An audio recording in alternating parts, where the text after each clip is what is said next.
Do you have anything to declare? Open. Okay. These items often carry pests and diseases.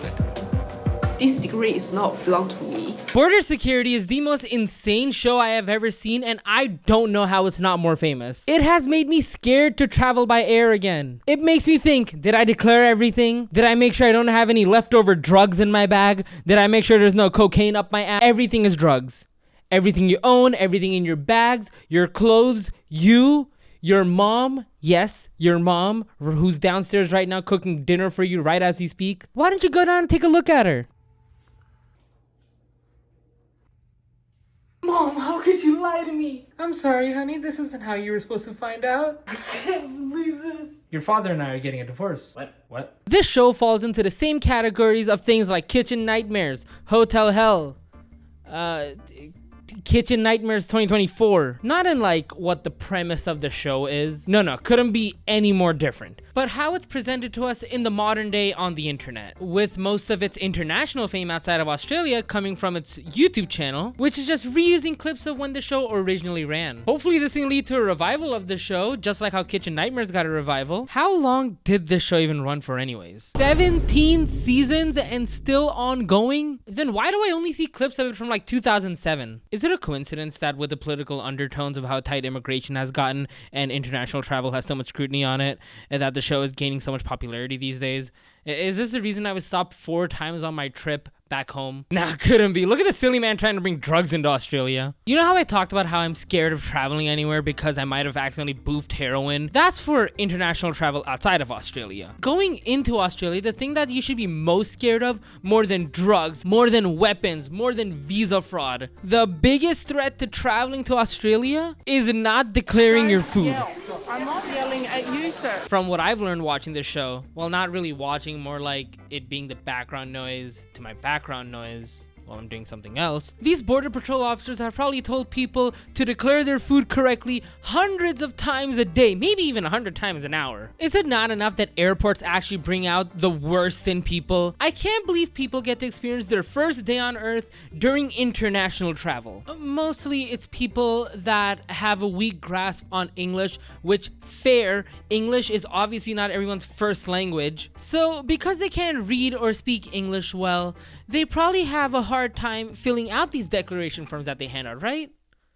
Is what I would say if they didn't provide translated versions to people. And it's all old people. Old people really need a cognitive test. How are you this clueless while flying? I'm sorry, but international travel has to be one of the most complex ways of traveling, and the fact that some people just get up and wing it for the day really astounds me. I'm gonna choose an episode at random. And because I've seen over 100 of these episodes, probably, well, not watched, the whole, let me make some predictions. We will have drugs, undeclared items, those two are a given, someone who doesn't speak English, which, fair, obviously not everyone speaks English, and the airport terminal shuts down. Did they use the CapCut subscribe gif? Okay, so Border Security has a very predictable formula. You will have 3 to 4 storylines ongoing simultaneously, and then as soon as there's some pivotal moment, like finding drugs or asking a specific question, it will transition to the next story in which they're, I don't know. Sir, we have reasonable suspicion to believe that you're carrying $3 million worth of cocaine up your rectum. Sir, I do have to inform you that we are going to be conducting a cavity search. Do you consent? Sir, I asked, do you consent? Sir, why are you bringing 22 McDonald's cheeseburgers to Australia? Why not? Anyways, so in this episode we have a few characters. We start off with these ladies who can't decide if they're related or not, if they're traveling together, do they even know each other? And the dude questioning them is not having it. Basic and she called for me, she cried, and she wants to see me last time. That's why. Cut to passenger 2, who is profusely sweating. I noticed that when he was in the line, he was sweating. That did allude to me that... Like, really? Let's be for real, guys. I've been stopped at every airport for probably the same reason this guy has been stopped. What if the airport's air conditioning is off, huh? What if that's why I don't know. Did you pack your bags yourself? No. No, you didn't pack your bags? My mum packed my bag. Your mum packed your bags? Brother, could you say something more incriminating? Sir, you are 48 years old and have a mortgage. How are you letting your mom pack your bags for you? Be so for real, dude. I know this isn't the first time you're being questioned in an airport. Bags of perfume? Yeah. Okay, how do you know that they're in there if you don't know what's inside? Because I handed it to her to pack it in the bag. Just say I do drugs on the daily. That would be less incriminating.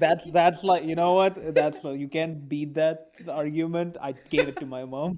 Just shut your mouth. Guys, if you're at an airport, listen to me. Shut your mouth. Don't speak, just shut your mouth. Bro, look at the stance on this guy. Actually optimal arch on some Donald Trump. Is it made from a tree? No, I don't think so.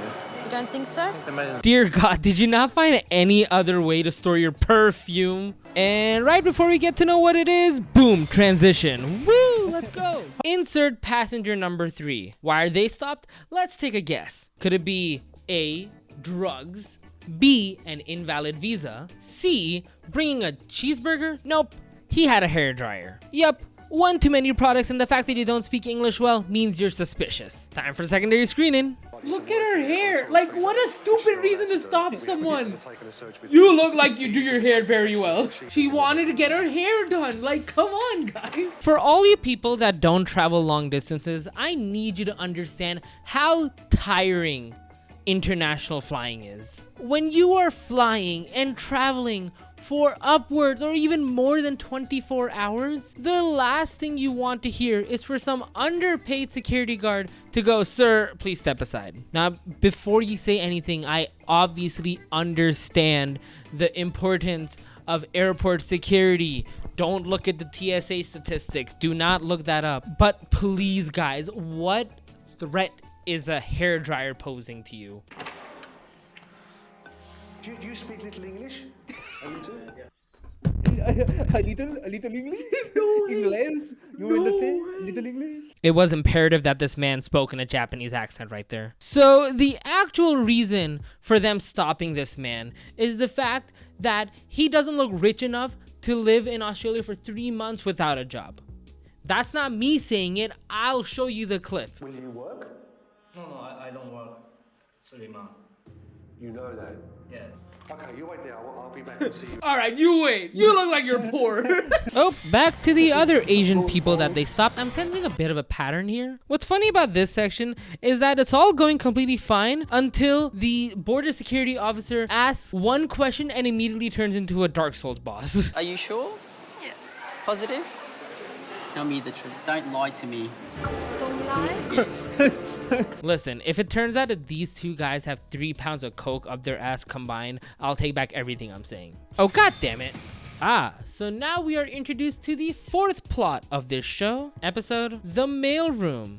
We are introduced to this with the reason I lose most of my packages. This dog, this specific dog, no other dog. It's this dog specifically. Our officers in this facility flag a few water motors that came in from China. I think there's a pattern here. They then immediately decide to rip open the packaging to make sure there isn't just millions of dollars of drugs lying around. Because who would do that, right? I'm sure these guys are just overreacting and not about to just completely destroy a water motor that's probably worth a couple $1,000. And, oh. Can we go back to the guy with his ass out? Oh, thanks. Oh my god, don't put your hands on it without gloves. Why are you touching it without gloves? It's a pen. It's fine. It's fine. Look at her fingers. It's fine. It'll be fine. Okay, so it turns out they've decided not to test the product that is suspiciously bagged in clear plastic baggies, and they just seize it and let the guy go. Perfume was seized and destroyed. They detained me at JFK for having a can of food, by the way. Anyways, let's go back to check on our Japanese tourists that happen to have a hairdryer. And look, the show's transitioning for us. So the officers believe that this guy is coming here to work under a tourist visa. And then the guy just explains that he'll be staying on his 3-month holiday visa and then just apply for a work visa, which is allowed under Australia. They have this thing called the holiday work visa, I believe. And he showed them his applied documentations and stuff. I don't know. Can we go back to the 2 passengers who couldn't decide if they were cousins or not? All right, so they ended up strip searching them and finding nothing. They, oh my God, they actually got something, like they got a baton up their butt because look at how sad they are. Like, this is so sad. God, I really chose a boring episode to watch, didn't I? A woman with 40,000 cigarettes claims they aren't hers. Whose are they? What possible answer could you give? Who would need 40,000 cigarettes? Are you smoking a pack at a time? Did your mom pack your bags? What do you do for a job? Teacher. Teacher? Yeah, I teach my kids about cigarettes. Okay, so she is having difficulty opening the bag. Not a good sign. In the last 12 months, how many times you come to Melbourne? I'm not sure. You're not sure? Take a guess. Six. At this point, you can probably wear a hat on your head that says terrorist and it would be less suspicious than what she's doing. All right, time to open the suitcase. Not again. All right, mail facility. Familiar. Dog just eating someone's mail. Cool. I'm just confused. Do these show producers just go into the airport every day and into these mail facilities every day and just stand there and wait for drugs to come through? Unless this show is fully scripted, which I highly doubt.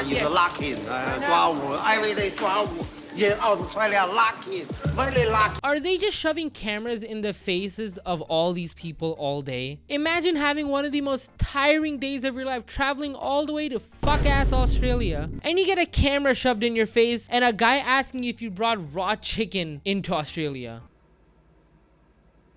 Is this gonna be a problem? Take a guess. How do they train these dogs? I could probably Google it. So this dog chooses a package with a DVD in it, not because there's drugs in it, but because who watches DVDs these days? Alright, so because there's a reasonable suspicion, they just had to open this DVD case. Let's see what's inside and oh my god damn it. Remember how I said that one of the biggest problems plaguing Australia is the fact that people do not declare their food while traveling to Australia? I've seen a lot of these episodes. And sorry for breaking your immersion, but when I first saw this episode, I was actually dumbfounded with the amount of food this one single traveler brings into Australia. Just look at the amount of food that's coming out of this one suitcase. And guess what? She didn't declare anything. Even though the declaration page was in her native language. Why is there a flight attendant here? Look at how happy this lady is while this border patrol officer is pulling out a literal supermarket's worth of food out of this suitcase. Can we just go back to the cigarette lady? Oh, I guess not yet. Our boys at the mail facility have decided to open this DVD case and see Rambo's first strike. No. Anyways, it was full of meth. Because of course it was. Do we get to go back to the cigarette lady? Hell yeah. I need to know whose cigarettes these are. Oh look, another declarations page that's not filled out properly. Did she think her bag wouldn't get x-rayed? What did she think the end goal was? Officer, where is your smoking area? Can I take my suitcase there? Can I say something? What could you possibly Can I say something? I really like cigarettes. You know, I really like you should see me puff one. I look at it, it's gone the next second. I really like cigarettes. Okay, so get this. The reason she has 40,000 cigarettes, and you aren't gonna believe this, guys, is because her husband was going to Fiji. My husband fly to Fiji. What could this is all leading up to her saying, my husband really likes cigarettes. As one does. Ma'am, what a foolproof response. Let's hand her the keys to Australia. I don't think anyone could have come up with a response that utterly stupid. Let's hear her out though. Then attending wedding. Wedding, yes. So where are you going with this? He bring these 2 luggage and we bring these 2 luggage to Melbourne. Okay. This luggage. It's okay. Yeah. You don't have to say anything else. Okay. The officer literally told her to shut up because she's somehow digging herself in a bigger hole with each word she's saying. What do you mean your husband had to attend a wedding so we brought 40,000 cigarettes? Was this a wedding gift? Was your husband planning to give someone 40,000 cigarettes? 40,000 whole cigarettes? Can I get invited? All right, back to the woman that brought 100 Tesco's worth of raw meat to Australia. Tesco's? Why does Walmart? So this lady decided that because she has so much meat that it's literally overflowing in her suitcase, she put more food inside the lining of her suitcase. It won't stop. It just keeps going. Lady, please. Lady, how much food is this? Lady, stop. Stop. Stop. All right, so because this woman brought enough food into Australia to solve the hunger crisis in a few small countries, she gets fined $360.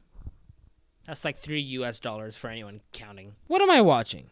All right, so the cigarette lady, what happened to the cigarette lady? Fuck. All right, so they decided to cancel the visa of the 40,000 cigarettes lady, which I can't blame them. All right, so there's the end of that story.